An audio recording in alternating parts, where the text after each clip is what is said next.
जाता है। वो देखता है कि उसकी गर्लफ्रेंड यानी कि पॉला की जो रूममेट है वो किसी दूसरे लड़के के साथ है। हेन इस बात को बर्दाश्त नहीं कर पाता और उन दोनों को एक खास इंजेक्शन लगा देता है। लड़के की मृत्यु हो जाती है। पॉला की रूममेट अपनी जान बचाने के लिए भागती है, लेकिन कुछ दूर जाने के बाद ही वो गिर जाती है। वो चल नहीं पा रही होती। उसे ऐसा लगता है जैसे उसकी पूरी बॉडी पत्थर में बदल रही है। जिसके बाद उसका बॉयफ्रेंड वहां पर आता है और उसे भी मार देता है। जिसके बाद वो वहां से सारे खून के निशान, सारे सबूत मिटाकर उन दोनों की बॉडी को मुर्दा घर में रख देता है। पॉला अपनी रूममेट के लिए बहुत परेशान होती है क्योंकि रात से वापस वो रूम में नहीं आई थी।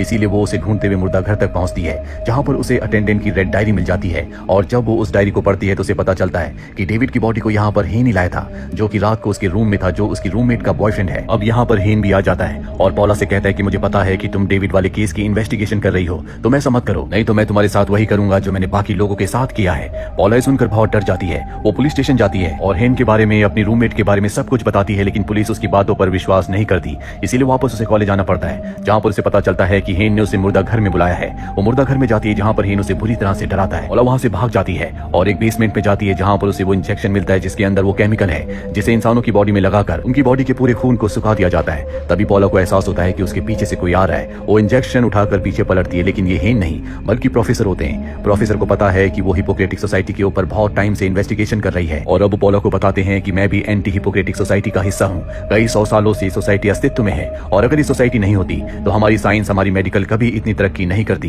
तुम्हें जानकर हैरानी होगी कि तुम्हारे ग्रैंडफादर भी इसी सोसाइटी का हिस्सा थे। उन्होंने यहाँ पर बहुत रिसर्च की थी और ये जो केमिकल है जो हम इंसानों की बॉडी में लगाकर उनके खून को सुखा देते हैं, ये भी तुम्हारे ग्रैंडफादर ने बनाया था। ये सुनकर वो शॉक्ड रह जाती है क्योंकि वो अपने ग्रैंडफादर को अपना आइडियल समझती थी और अब उनसे हॉस्पिटल मिलने जाती है, लेकिन उसे पता चलता है कि उनकी मृत्यु हो चुकी है। वहीं दूसरी तरफ हमें हेन को दिखाया जाता है जो एंटी हिपोक्रेटिक सोसाइटी के सामने होता है। प्रोफेसर उसे कहते हैं कि तुम हमारी सोसाइटी का इस काम का गलत फायदा उठा रहे हो। हमने 2 बेगुनाह लोगों को अपनी निजी दुश्मनी की वजह से मारा है, जो कि हमारी सोसाइटी के रूल्स के खिलाफ है। हेन कहता है कि मैं जो कुछ कर रहा हूँ अपनी सोसाइटी के लिए कर रहा हूँ, लेकिन सबको पता है कि हेन ने गलत किया है। इसीलिए हेन को वार्न करते हैं, लेकिन हेन उनकी बातों से इत्तेफाक नहीं रखता। वो कहता है कि अब मैं और भी लोगों को मारूंगा। जिसके बाद सोसाइटी के मेंबर से तय करते हैं कि वो हेन को पुलिस के हवाले कर देंगे। तो सुनकर हेन गुस्से में वहां से चला जाता है और रात को वो प्रोफेसर के घर जाकर उन्हें मार देता है। दूसरी तरफ हमें पॉला को दिखाया जाता है जो अपने ग्रैंडफादर की मौत की वजह से बहुत ज्यादा परेशान होती है, लेकिन उसकी सबसे बड़ी परेशानी ये होती है कि उसके ग्रैंडफादर भी उस सोसाइटी का हिस्सा थे। वो डिस्टर्ब होती है, इसीलिए वो अपने दोस्त के पास जाती है, जहाँ जाकर उसे अपने दोस्त की चीजों को देखने के बाद समझ में आता है कि वो भी उसी सोसाइटी का हिस्सा है। इसीलिए वो अपने दोस्त के ऊपर हमला करके वहां से भागकर वापस अपने कॉलेज आ जाती है और नीचे बेसमेंट में जाती है, जहाँ पर एंटी हिपोक्रेटिक सोसाइटी के लोग अपनी रिसर्च, अपने एक्सपेरिमेंट्स करते थे।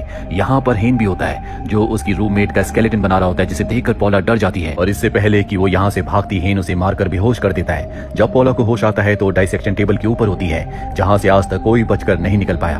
पॉला के हाथ नहीं हिल रहे होते, जिससे उसे समझ में आ जाता है कि हेन ने उसकी बॉडी में उसी केमिकल को इंजेक्ट कर दिया है जो खून को सुखा देता है, लेकिन उसने इस केमिकल के ऊपर रिसर्च की थी, इसीलिए उसे इसके एंटीडोट के बारे में पता होता है। अब यहाँ पर पॉला का वही दोस्त आ जाता है जिसके घर से वो भाग कर आई थी। पॉला को लग रहा था कि वो भी उसी सोसाइटी का हिस्सा है, लेकिन वो बताता है कि मैं उस सोसाइटी का हिस्सा नहीं हूँ, बल्कि मैं उसके ऊपर रिसर्च कर रहा था। पॉला अपने दोस्त से कहती है कि मेरी जान खतरे में है, तुम्हें जल्द से जल्द सोडियम क्लोराइड का इंजेक्शन लाना होगा। वो जल्दी से सोडियम क्लोराइड का इंजेक्शन ले आता है और पॉला की बॉडी में इंजेक्ट कर देता है। अब हेन यहाँ पर अपने दोस्त के साथ आ जाता है जो पॉला के दोस्त को पकड़कर डाइसेक्शन टेबल पर बांध देता है। हेन को नहीं पता होता कि पॉला ने एंटीडोट ले लिया है और जब वो उसके दोस्त के पास होता है, ठीक उसी वक्त पॉला मौके का फायदा उठाकर इंजेक्शन उठाकर हेन के दोस्त को लगाकर इस जगह से भाग जाती है। इससे हेन को बहुत गुस्सा आता है और अब वो पॉला को मारने के लिए उसका पीछा करता है। पॉला उसके ऊपर हमला करती है।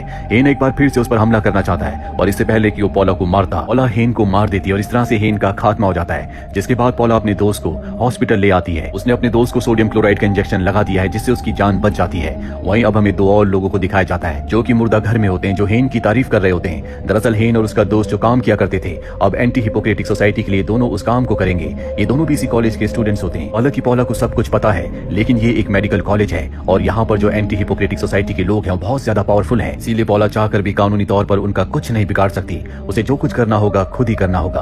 आपको क्या लगता है, क्या पॉला इस एंटी हिपोक्रेटिक सोसाइटी को खत्म कर पाएगी? हमें कमेंट बॉक्स में जरूर लिखें। उम्मीद करते हैं कि ये कहानी आपको पसंद आई होगी।